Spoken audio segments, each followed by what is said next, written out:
misaotra an'Andriamanitra indray isika amin'izao maraina izao fa noho ny fitahiny sy ny fahasoavany eny noho ny famindrapony dia nomeny fotoana indray isika amin'ity maraina ity mba hifampitrotro am-bavaka ary ny vavaka dia fanasitranana izy io.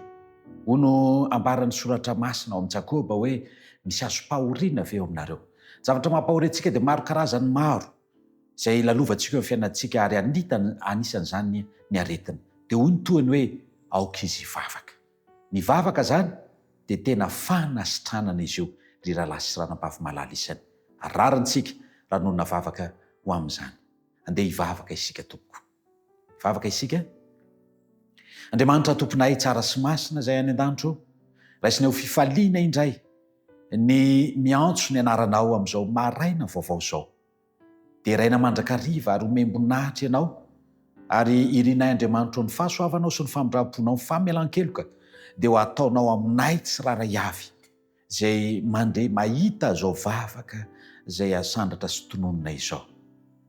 Misaotra Andriamanitra satria ny toko meny teninao dia raha miaika izay dia ho avelanao zany. Eto amin'ity maraina ity dia hanonona vavaka ho an'ny anabavy Sidonia izahay. Amindra fo aminy enenao Andriamanitra, amela ny elony rehetra nenao ka mba ahasitrana azy. Marary fo zany anabavy zany ary manao gros cœur mihitsy izy.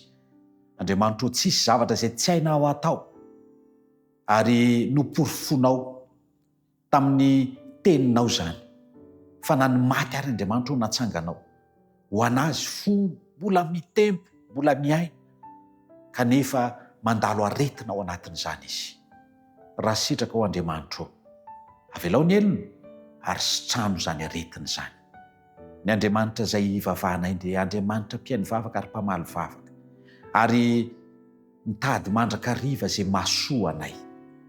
Ho raha sitraka ao Andriamanitra, enoa ny fitaraina zany anabavy Sidonia zany. Enoa ny fitaraina ny mpanomponao na dia mpanompo tsy mahasoa ihany azy. Dia mananteny izay fa hihainy vavaka ianao ary hamaly an'izany araka ny ampenindra-fonao. Tononona ary izao vavaka izao noho ny amin'ny anaran'i Jesosy Kristy ilay mpamonjy anay, ilay mpanasitrana. Amen.